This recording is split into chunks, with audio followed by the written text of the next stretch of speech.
Karena sesaklah pintu dan sempitlah jalan yang menuju kehidupan, dan sedikit orang saja yang mendapatinya. Matius 7 ayat 14.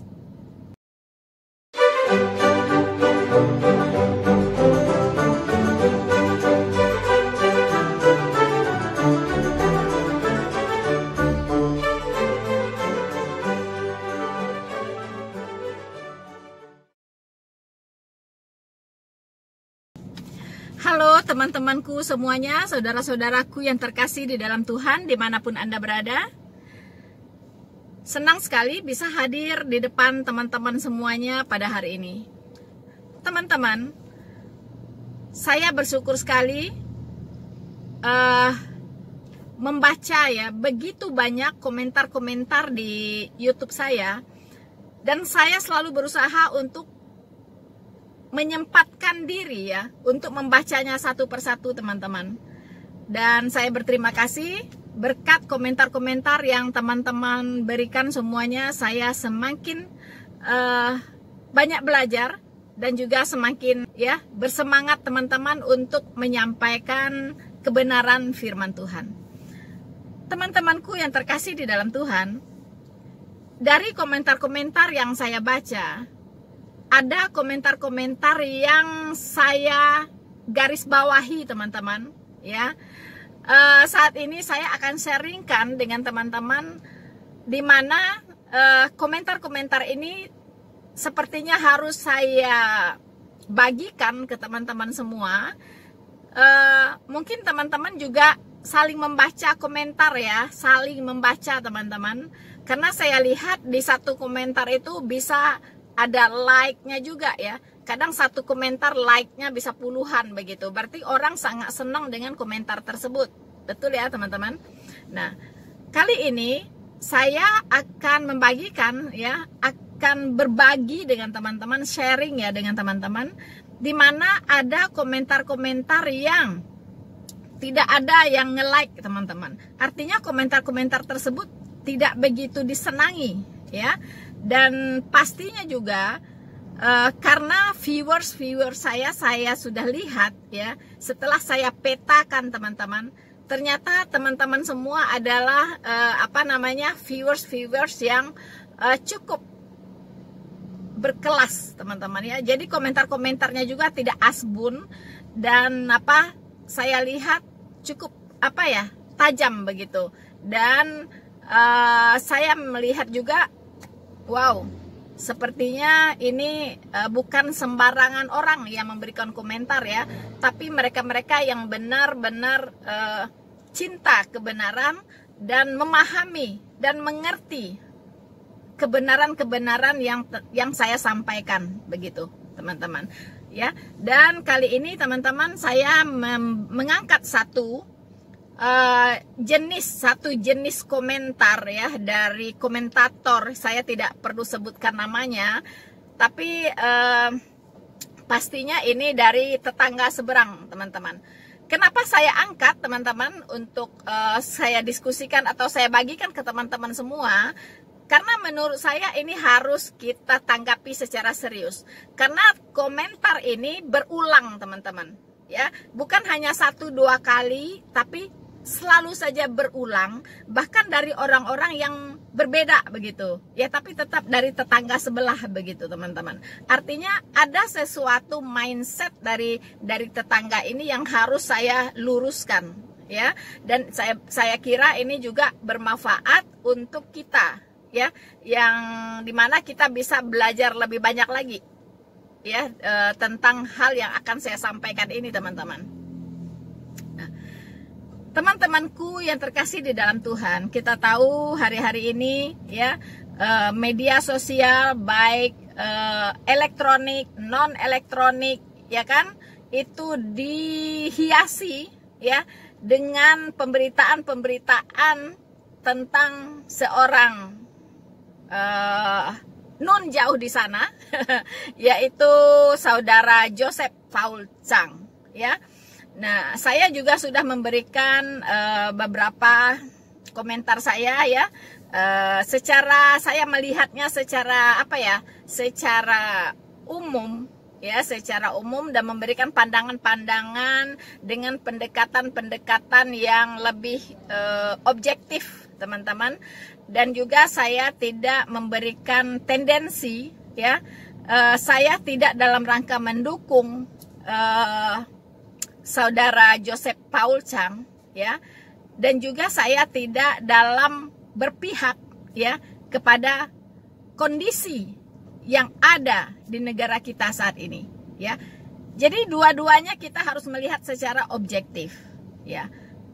Sebagian besar apa yang disampaikan, yang disuarakan ya, yang disuarakan oleh saudara Joseph Paul Chang, terutama dalam hal kondisi berbangsa dan bernegara saat ini, dan sedikit banyak ada benarnya, karena sejauh itu yang disampaikan itu adalah sebuah fakta atau realita ya. Nah, tapi dalam hal pandangan teologis ya, jujur saya katakan banyak juga yang tidak sejalan ya dengan pemahaman saya begitu teman-teman ya. Tapi saya tidak melihat ke sana karena saya lebih melihat apa ya, konteksnya, yaitu dalam dia memandang, menyuarakan ya, menyuarakan bagaimana kaum minoritas di Indonesia ini diperlakukan begitu ya. Dan ini kita tidak bisa tutup mata ya. Apa yang disampaikan oleh Paul Chang ini, sejauh itu realita ya, kita tidak boleh juga untuk mendustai itu begitu. Nah teman-teman, memang komentar yang akan saya angkat ya dari seseorang di video saya itu sedikit ada relevansinya dengan hal ini ya, dimana saya dituding ya teman-teman, atau dipandang sebelah mata ya, sebagai kaum minoritas ya. Jadi untuk mudahnya dia mengatakan ya, untuk mudah dipahami, saya bacakan saja teman-teman apa yang dikatakan oleh komentator ini. Katanya sudah minoritas harus tahu diri begitu ya. Jadi nggak usah banyak bicara ya. Sudah minoritas harusnya tahulah ya bahwa orang minoritas itu pasti nggak benar. Pasti yang benar itu adalah yang mayoritas begitu ya teman-teman. Ini sebuah mindset yang sangat-sangat keliru, sangat-sangat keliru. Kenapa? Karena kualitas tidak ditentukan oleh kuantitas ya. Sekali lagi, kualitas tidak ditentukan oleh kuantitas. Nah ini harus digarisbawahi. Apakah sesuatu yang banyak bisa dikatakan sesuatu yang benar, dan sesuatu yang sedikit dikatakan sesuatu yang salah? No, ini logika terbalik ya. Logika ini terbalik teman-teman. Justru sesuatu yang berkualitas itu biasanya minoritas. Saya tanya Anda, pasti teman-teman semuanya ya pernah melalui yang namanya jenjang pendidikan ya.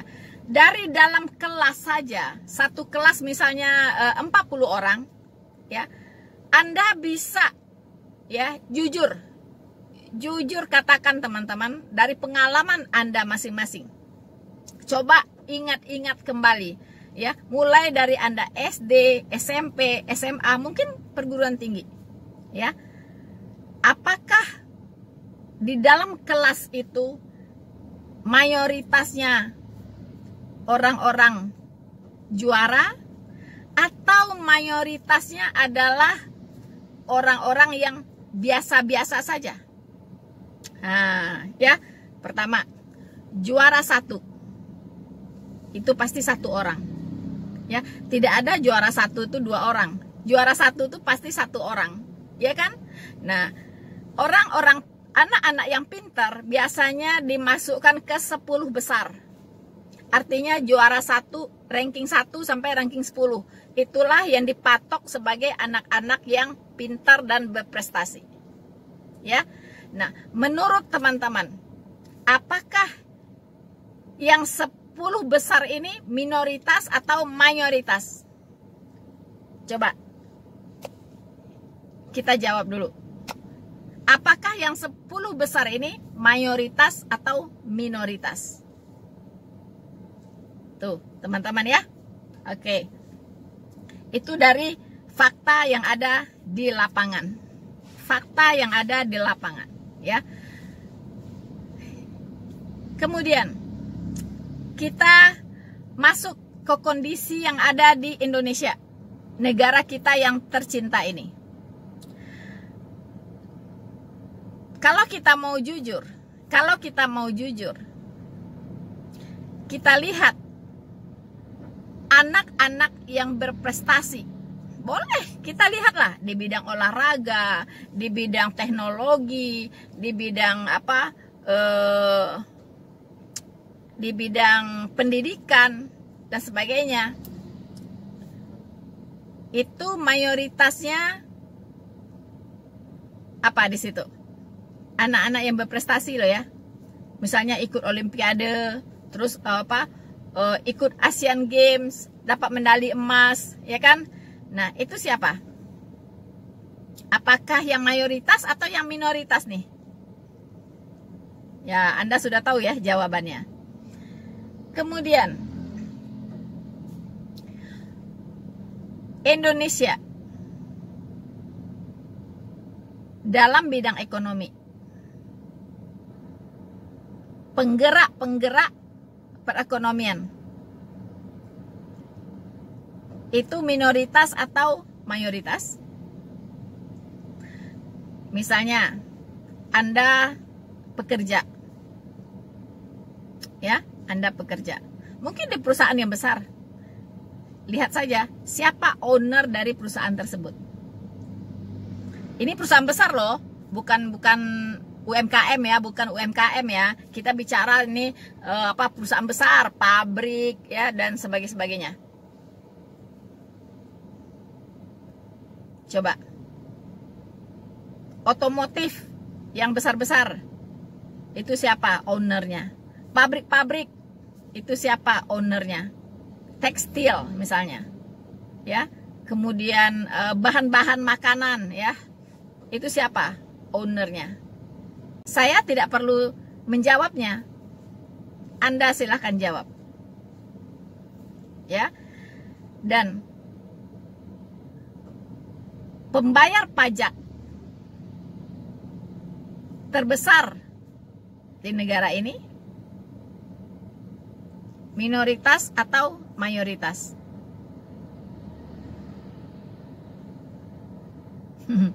Silahkan Anda jawab sendiri, ya. Nah, itu secara fakta yang kita lihat, ya, secara fakta, teman-teman. Nah, sekarang saya mau bicara, ya, bagaimana pandangan dari Allah sendiri tentang mayoritas dan minoritas ini. Pandangan Allah sendiri. Saya mengatakan, ya, kita jangan subjektif, ya. Bagi saya, walaupun dunia ini dipenuhi oleh mayoritas dan saya minoritas sendiri, saya sangat bersyukur dan bangga. Saudara-saudaraku yang terkasih di dalam Tuhan, itu kita melihat fakta yang ada di depan mata kita.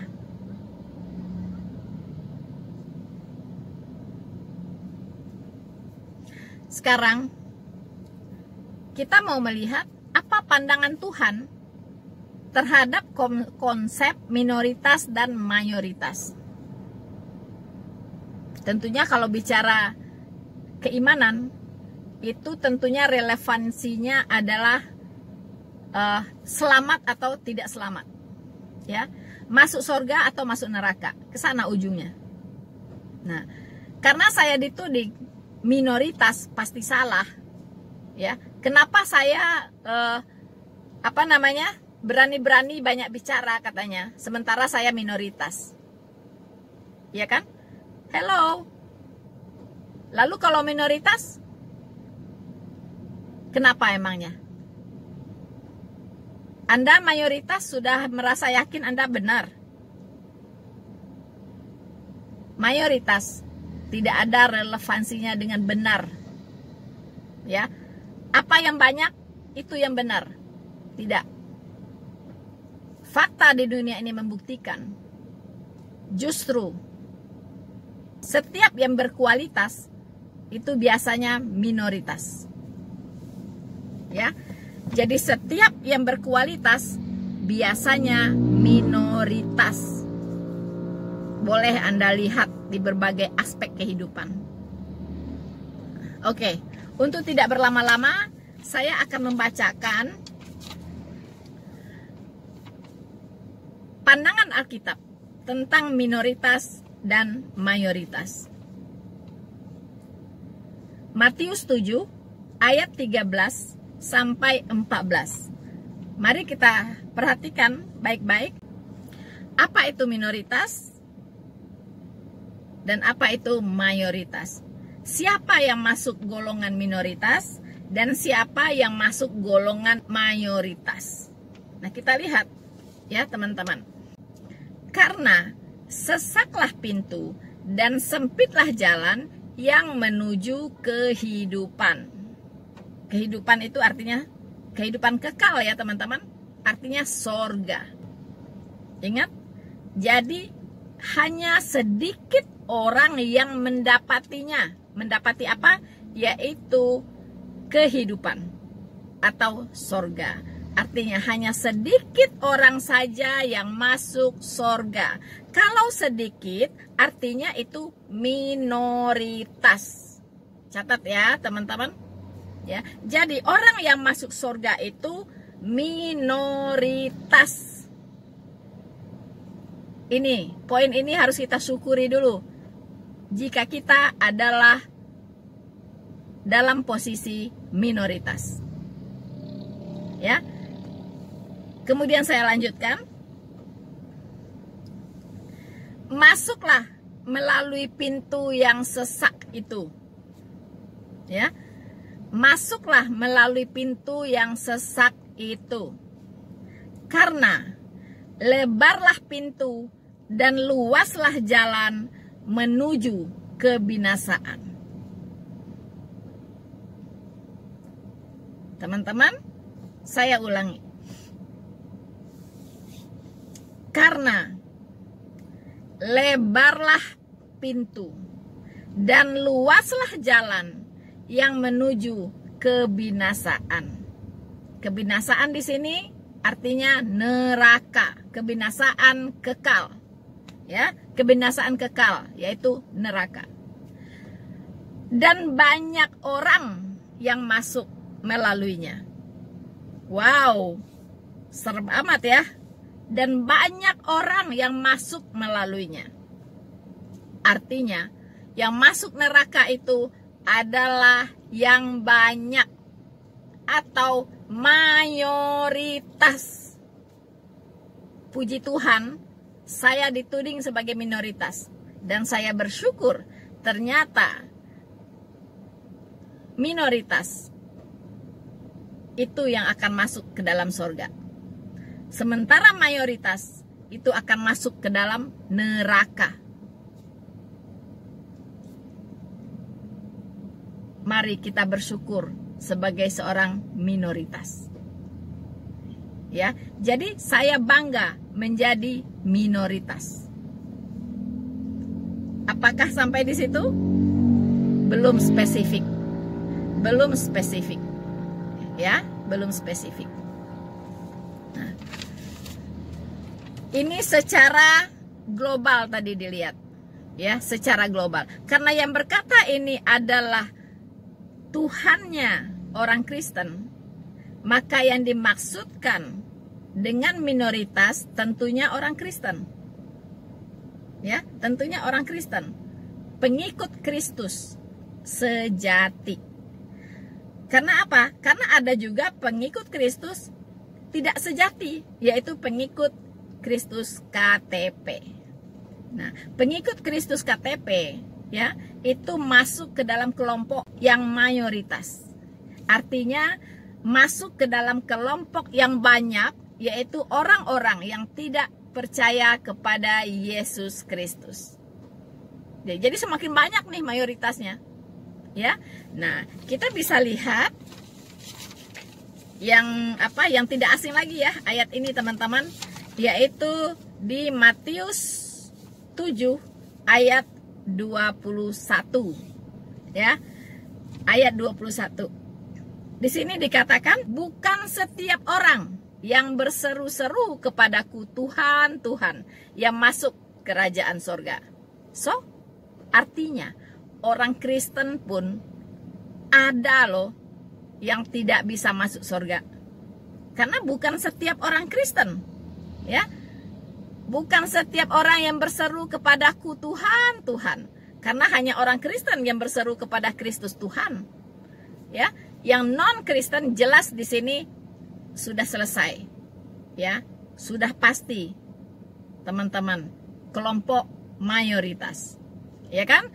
Nah, bahkan dari kelompok minoritas pun belum tentu semuanya masuk kerajaan sorga. Makanya ayat ini ada, teman-teman, ya. Kata Tuhan Yesus, bukan setiap orang yang berseru-seru kepadaku Tuhan, Tuhan yang akan masuk kerajaan sorga, melainkan mereka yang melakukan kehendak Bapakku yang di sorga.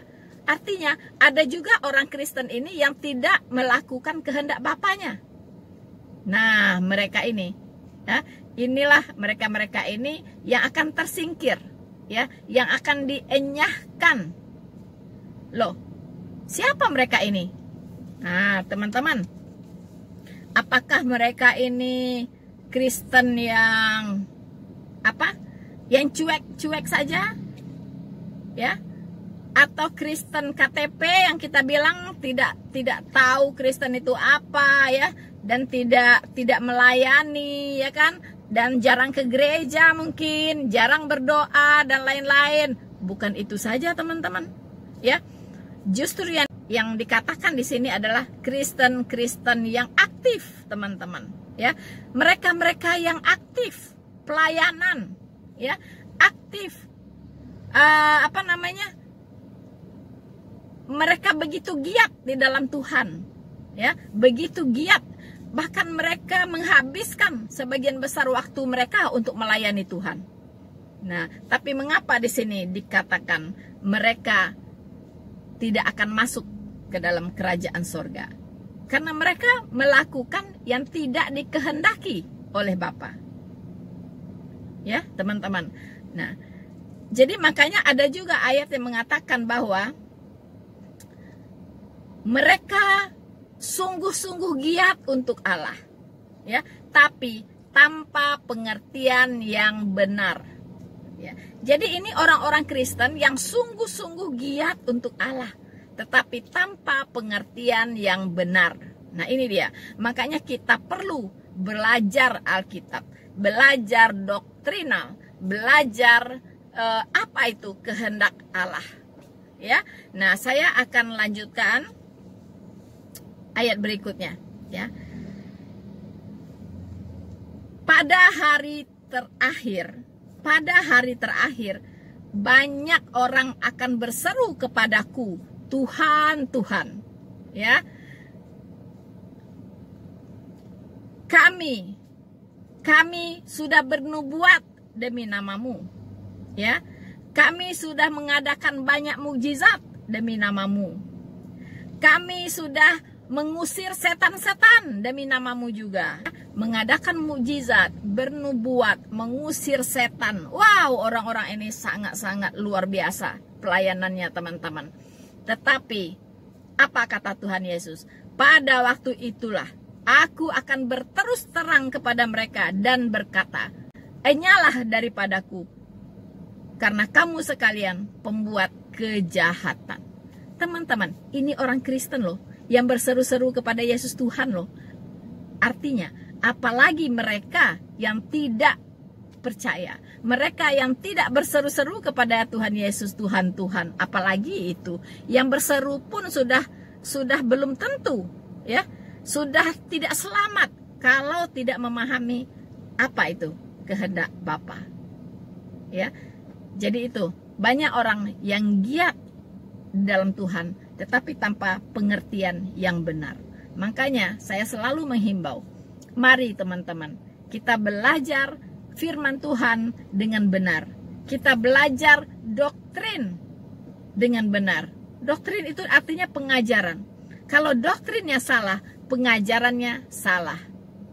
Akhirnya akan seperti orang ini, akan dienyahkan. Walaupun dalam hidupnya dia menghabiskan waktunya untuk pelayanan, mengusir setan, menyembuhkan orang sakit, ya kan, melakukan banyak mukjizat katanya. Tetapi Tuhan Yesus berkata, enyalah daripadaku, kamu sekalian pembuat kejahatan.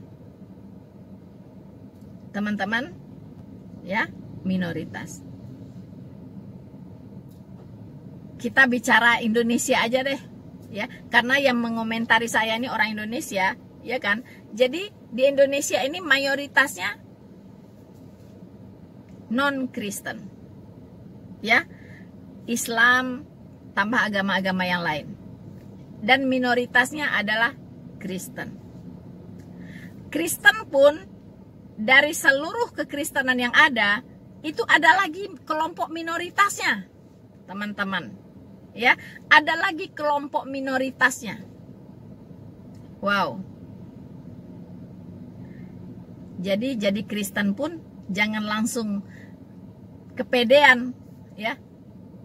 Pasti masuk surga. Asal percaya Yesus pasti masuk surga. No. Tapi kita harus memahami apa kehendak Bapa yang di surga. Ya kan? Apa itu kehendak Bapa yang di surga? Bagaimana cara kita mengenal kehendak Bapa yang di surga? Yaitu dengan memahami setiap pengajaran-pengajaran yang ada di Alkitab dengan benar. Ya, jangan sampai kita salah begitu. Kita merasa kita sudah sangat serius di dalam Tuhan. Kita merasa kita sudah melayani Tuhan dengan secara luar biasa, tetapi ujung-ujungnya kita dienyahkan. Jangan sampai. Ya. Makanya teman-teman, Tuhan Yesus juga pesimis terlihatnya begitu.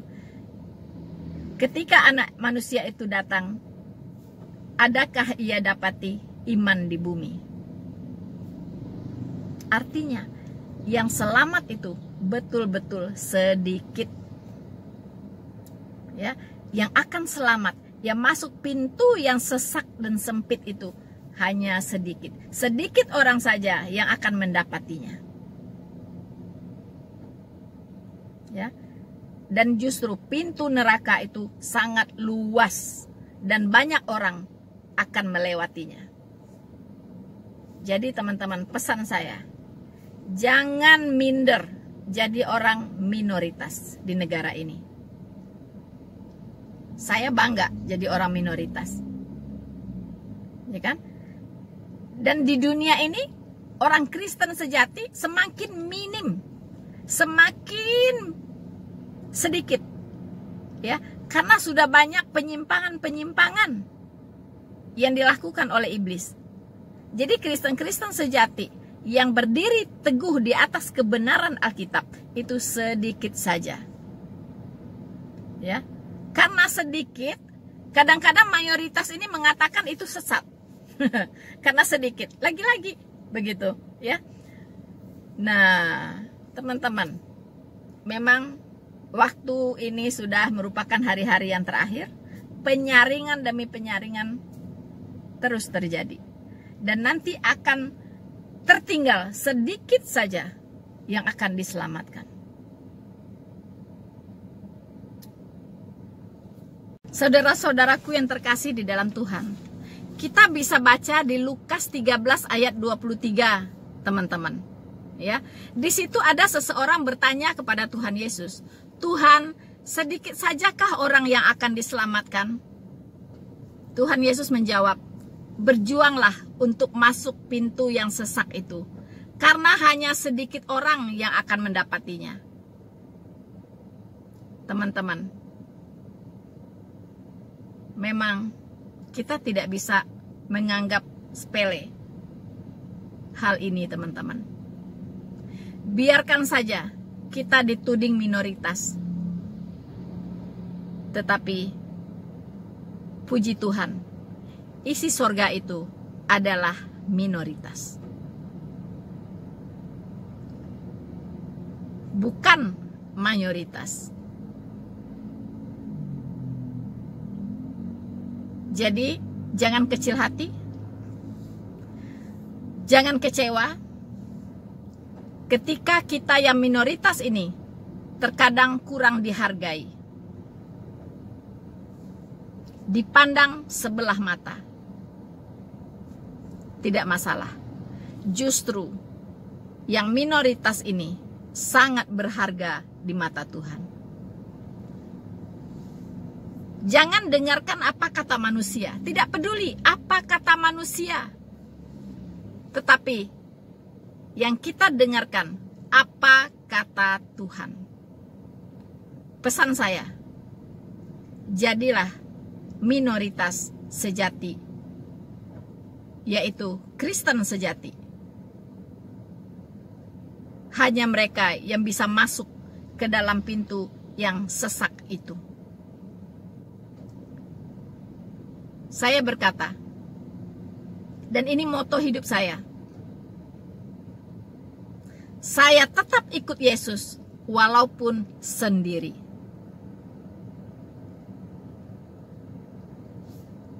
Teman-teman, saya kira sekian dulu sharing singkat dari saya, teman-teman, karena ini sangat penting.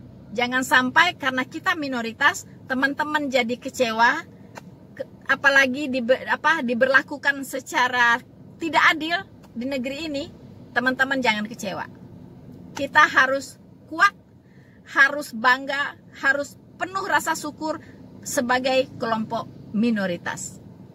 Karena kita punya Allah yang hidup, yang sudah menjanjikan kepada kita bahwa yang masuk ke dalam pintu yang sesak itu, yaitu sorga, adalah minoritas.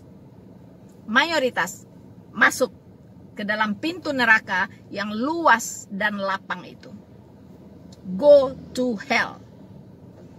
Teman-teman, terima kasih atas perhatian Anda semuanya, dan tetap dukung channel Noverina Solihin ini. Mari bersama-sama kita menginjil, teman-teman. Kita sebarluaskan Injil keselamatan ini supaya banyak orang mengenal kebenaran dan diselamatkan. Tuhan Yesus memberkati kita semua. Semakin diserang, semakin terang benderang. Jangan lupa subscribe, like, dan share video ini. Maranatha.